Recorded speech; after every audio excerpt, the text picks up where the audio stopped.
വിശുദ്ധ മത്തായി എഴുതിയ സുവിശേഷം അധ്യായം 27. യേശു പീലാത്തോസിന്റെ മുൻപിൽ. പ്രഭാതമായപ്പോൾ പ്രധാന പുരോഹിതന്മാരും ജനപ്രമാണികളും യേശുവിനെ വധിക്കേണ്ടതിന് അവനെതിരെ ആലോചന നടത്തി. അവർ അവനെ ബന്ധിച്ചു കൊണ്ടുപോയി ദേശാധിപതിയായ പീലാത്തോസിനെ ഏൽപ്പിച്ചു. യൂദാസിന്റെ അന്ത്യം. അവനെ ഒറ്റിക്കൊടുത്ത യൂദാസ് അവൻ ശിക്ഷയ്ക്ക് വിധിക്കപ്പെട്ടു എന്നറിഞ്ഞപ്പോൾ പശ്ചാത്തപിച്ച് ആ 30 വെള്ളി നാണയങ്ങൾ പ്രധാന പുരോഹിതന്മാരെയും പ്രമാണിമാരെയും ഏൽപ്പിച്ചുകൊണ്ട് പറഞ്ഞു, നിഷ്കളങ്ക രക്തത്തെ ഒറ്റിക്കൊടുത്ത് ഞാൻ പാപം ചെയ്തിരിക്കുന്നു. അവർ അവനോട് പറഞ്ഞു, അതിന് ഞങ്ങൾക്കെന്ത്? അത് നിന്റെ കാര്യമാണ്. വെള്ളി നാണയങ്ങൾ ദേവാലയത്തിലേക്ക് വലിച്ചെറിഞ്ഞിട്ട് അവൻ പോയി കെട്ടിത്തൂങ്ങി ചത്തു. പ്രധാന പുരോഹിതന്മാർ ആ വെള്ളി നാണയങ്ങൾ എടുത്തുകൊണ്ട് പറഞ്ഞു, ഇത് രക്തത്തിന്റെ വിലയാകയാൽ ഭണ്ഡാരത്തിൽ നിക്ഷേപിക്കുന്നത് അനുവദനീയമല്ല. അതുകൊണ്ട് അവർ കൂടിയാലോചിച്ച് ആ പണം കൊടുത്ത് വിദേശീയരെ സംസ്കരിക്കാൻ വേണ്ടി കുശവന്റെ പറമ്പ് വാങ്ങി. അത് ഇന്നും രക്തത്തിന്റെ പറമ്പ് എന്ന് അറിയപ്പെടുന്നു. പ്രവാചകനായ ജെറമിയ വഴി അരുളി ചെയ്യപ്പെട്ടത് അപ്പോൾ പൂർത്തിയായി. അവന്റെ വിലയായി ഇസ്രായേൽ മക്കൾ നിശ്ചയിച്ച 30 വെള്ളി നാണയങ്ങൾ എടുത്ത് കർത്താവ് എന്നോട് കൽപ്പിച്ചതുപോലെ അവർ കുശവന്റെ പറമ്പിനായി കൊടുത്തു. വിചാരണയും വിധിയും. യേശു ദേശാധിപതിയുടെ മുമ്പിൽ നിന്നു. ദേശാധിപതി ചോദിച്ചു, നീ യഹൂദന്മാരുടെ രാജാവാണോ? യേശു പറഞ്ഞു, നീ തന്നെ പറയുന്നുവല്ലോ. പ്രധാന പുരോഹിതന്മാരും പ്രമാണികളും അവന്റെ മേൽ കുറ്റം ആരോപിച്ചപ്പോൾ അവൻ ഒരു മറുപടിയും പറഞ്ഞില്ല. പീലാത്തോസ് വീണ്ടും ചോദിച്ചു, അവർ എന്തെല്ലാം കാര്യങ്ങൾ നിനക്കെതിരെ സാക്ഷ്യപ്പെടുത്തുന്നു എന്നു നീ കേൾക്കുന്നില്ലേ? എന്നാൽ അവൻ ഒരു ആരോപണത്തിനു പോലും മറുപടി പറഞ്ഞില്ല. തന്നിമിത്തം ദേശാധിപതി അത്യധികം ആശ്ചര്യപ്പെട്ടു. ജനക്കൂട്ടം ആഗ്രഹിക്കുന്ന ഒരു തടവുകാരനെ ദേശാധിപതി തിരുനാളിൽ അവർക്ക് വിട്ടുകൊടുക്കുക പതിവായിരുന്നു. അന്ന് അവർക്ക് ബറാബാസ് എന്നു പേരുള്ള കുപ്രസിദ്ധനായൊരു തടവ് പുള്ളി ഉണ്ടായിരുന്നു. അതുകൊണ്ട് അവർ ഒരുമിച്ച് കൂടിയപ്പോൾ പീലാത്തോസ് ചോദിച്ചു, ഞാൻ ആരെ വിട്ടുതരണമെന്നാണ് നിങ്ങൾ ആഗ്രഹിക്കുന്നത്? ബറാബാസിനെയോ ക്രിസ്തു എന്ന് വിളിക്കപ്പെടുന്ന യേശുവിനെയോ? അസൂയ നിമിത്തമാണ് അവർ അവനെ ഏൽപ്പിച്ചു കൊടുത്തതെന്ന് അവൻ അറിഞ്ഞിരുന്നു. മാത്രമല്ല, അവൻ ന്യായാസനത്തിൽ ഉപവിഷ്ടനായിരിക്കുമ്പോൾ അവന്റെ ഭാര്യ അവന്റെ അടുത്തേക്ക് ആളയച്ച് അറിയിച്ചു, ആ നീതിമാന്റെ കാര്യത്തിൽ ഇടപെടരുത്. അവൻ മൂലം സ്വപ്നത്തിൽ ഇന്ന് ഞാൻ വളരെയധികം ക്ലേശിച്ചു. പ്രധാന പുരോഹിതന്മാരും പ്രമാണികളും ബറാബാസിനെ വിട്ടുതരാനും യേശുവിനെ നശിപ്പിക്കാനും ആവശ്യപ്പെടാൻ ജനങ്ങളെ പ്രേരിപ്പിച്ചു. ദേശാധിപതി വീണ്ടും അവരോട് ചോദിച്ചു, ഇവരിൽ ആരെ വിട്ടുതരണമെന്നാണ് നിങ്ങൾ ആഗ്രഹിക്കുന്നത്? അവർ പറഞ്ഞു, ബറാബാസിനെ. പീലാത്തോസ് അവരോട് ചോദിച്ചു, അപ്പോൾ ക്രിസ്തു എന്ന് വിളിക്കപ്പെടുന്ന യേശുവിനെ ഞാൻ എന്തു ചെയ്യണം? എല്ലാവരും പറഞ്ഞു, അവനെ ക്രൂശിക്കുക. അവൻ അവരോട് ചോദിച്ചു, അവൻ എന്ത് തിന്മയാണ് ചെയ്തത്? അപ്പോഴവർ കൂടുതൽ ഉച്ചത്തിൽ വിളിച്ചു പറഞ്ഞു, അവനെ ക്രൂശിക്കുക. ബഹളം വർദ്ധിക്കുന്നതല്ലാതെ പ്രയോജനമൊന്നും ഉണ്ടാവുന്നില്ലെന്ന് മനസ്സിലാക്കിയ പീലാത്തോസ് വെള്ളമെടുത്ത് ജനങ്ങളുടെ മുൻപിൽ വെച്ചു കൈ കഴുകിക്കൊണ്ട് പറഞ്ഞു, ഈ നീതിമാന്റെ രക്തത്തിൽ എനിക്ക് പങ്കില്ല, അത് നിങ്ങളുടെ കാര്യമാണ്. അപ്പോൾ ജനം മുഴുവൻ മറുപടി പറഞ്ഞു, അവന്റെ രക്തം ഞങ്ങളുടെ മേലും ഞങ്ങളുടെ സന്തതികളുടെ മേലും ആയിക്കൊള്ളട്ടെ. അപ്പോഴവൻ ബറാബാസിനെ അവർക്ക് വിട്ടുകൊടുക്കുകയും യേശുവിനെ ചമ്മട്ടി കൊണ്ടടിപ്പിച്ച് ക്രൂശിക്കാൻ ഏൽപ്പിച്ചു കൊടുക്കുകയും ചെയ്തു.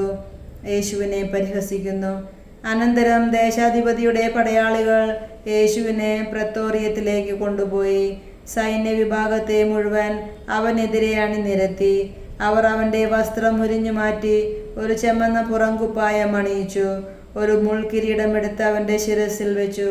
വലത്തു കൈയിൽ ഒരു ഞാങ്ങണയും കൊടുത്തു. അവന്റെ മുമ്പിൽ മുട്ടുകുത്തിക്കൊണ്ട്, യഹൂദരുടെ രാജാവേ സ്വസ്തി എന്ന് പറഞ്ഞ് അവർ അവനെ പരിഹസിച്ചു. അവർ അവന്റെ മേൽ തുപ്പുകയും ഞാങ്ങണ എടുത്ത് അവന്റെ ശിരസിൽ അടിക്കുകയും ചെയ്തു.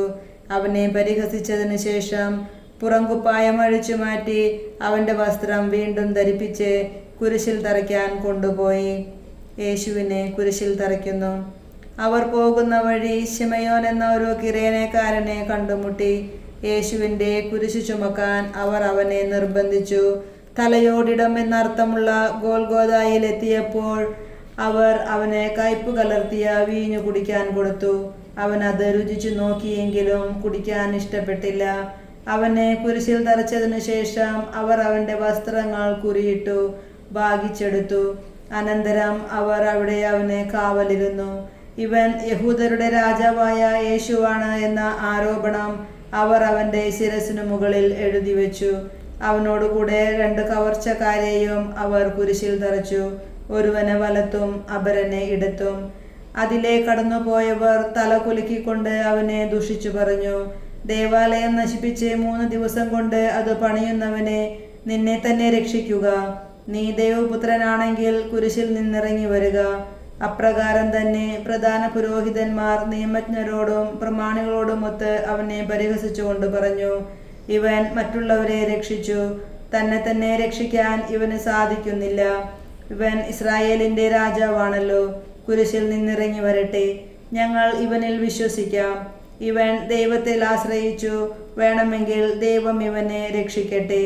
ഞാൻ ദൈവപുത്രനാണ് എന്നാണല്ലോ ഇവൻ പറഞ്ഞിരുന്നത്. അവനോടൊപ്പം ക്രൂശിക്കപ്പെട്ട കവർച്ചക്കാരും ഇപ്രകാരം തന്നെ അവനെ പരിഹസിച്ചു. യേശുവിൻ്റെ മരണം. 6 മണിക്കൂർ മുതൽ 9 മണിക്കൂർ വരെ ഭൂമിയിലെങ്ങും അന്ധകാരം വ്യാപിച്ചു.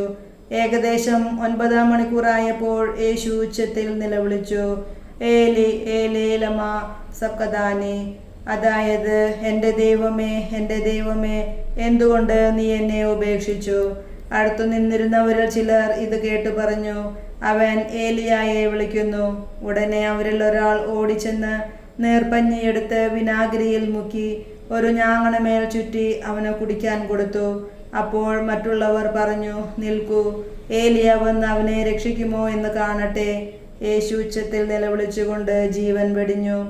അപ്പോൾ ദേവാലയത്തിലെ തിരശീല മുകൾ മുതൽ താഴെ വരെ 2ആയി കീറി. ഭൂമി കുലുങ്ങി, പാറകൾ പിളർന്നു, ശവകുടീരങ്ങൾ തുറക്കപ്പെട്ടു. നിദ്ര പ്രാപിച്ചിരുന്ന പല വിശുദ്ധന്മാരുടെയും ശരീരങ്ങൾ ഉയർപ്പിക്കപ്പെട്ടു. അവന്റെ പുനരുദ്ധാനത്തിന് ശേഷം അവർ ശവകുടീരങ്ങളിൽ നിന്ന് പുറത്തു വന്ന് വിശുദ്ധ നഗരത്തിൽ പ്രവേശിച്ച് പലർക്കും പ്രത്യക്ഷപ്പെട്ടു. യേശുവിന് കാവൽ നിന്നിരുന്ന ശതാധിപനും അവന്റെ കൂടെ ഉണ്ടായിരുന്നവരും ഭൂകമ്പവും മറ്റു സംഭവങ്ങളും കണ്ട് അത്യധികം ഭയപ്പെട്ടു. സത്യമായും ഇവൻ ദൈവപുത്രനായിരുന്നു എന്ന് പറഞ്ഞു. ഗലീലയിൽ നിന്ന് യേശുവിനെ അനുഗമിച്ചവരും അവനെ ശുശ്രൂഷ ചെയ്തിരുന്നവരുമായ അനേകം സ്ത്രീകൾ അകലെ ഇക്കാര്യങ്ങൾ നോക്കിക്കൊണ്ട് നിന്നിരുന്നു. അക്കൂട്ടത്തിൽ മഗ്ദലന മറിയവും യാക്കോബിന്റെയും ജോസഫിന്റെയും അമ്മയായ മറിയവും സെബദി പുത്രന്മാരുടെ അമ്മയും ഉണ്ടായിരുന്നു. യേശുവിനെ സംസ്കരിക്കുന്നു. വൈകുന്നേരമായപ്പോൾ അരിമത്തിയാക്കാരൻ ജോസഫ് എന്ന ധനികൻ അവിടെ എത്തി. അവനും യേശുവിനെ ശിഷ്യപ്പെട്ടിരുന്നു. അവൻ പീലാത്തോസിന്റെ അടുത്ത് ചെന്ന് യേശുവിന്റെ ശരീരം ചോദിച്ചു. അത് അവന് വിട്ടുകൊടുക്കാൻ പീലാത്തോസ് കൽപ്പിച്ചു. ജോസഫ് ശരീരമെടുത്ത് ശുചിയായ ഒരു തുണിയിൽ പൊതിഞ്ഞ് പാറയിൽ വെട്ടിയുണ്ടാക്കിയ തന്റെ പുതിയ കല്ലറയിൽ സംസ്കരിച്ചു. കല്ലറയുടെ വാതിൽക്കൽ ഒരു വലിയ കല്ലുരുട്ടി വെച്ചിട്ട് അവൻ പോയി. മഗ്ദലന മറിയവും മറ്റേ മറിയവും ശവകുടീരത്തിന് അഭിമുഖമായി അവിടെ ഇരുന്നിരുന്നു. കല്ലറയ്ക്ക് കാവൽ. പിറ്റേ ദിവസം, അതായത് ഒരുക്ക ദിനത്തിന്റെ പിറ്റേന്ന്, പ്രധാന പുരോഹിതന്മാരും ഫരിസേയരും പീലാത്തോസിന്റെ അടുക്കൽ ഒരുമിച്ചുകൂടി.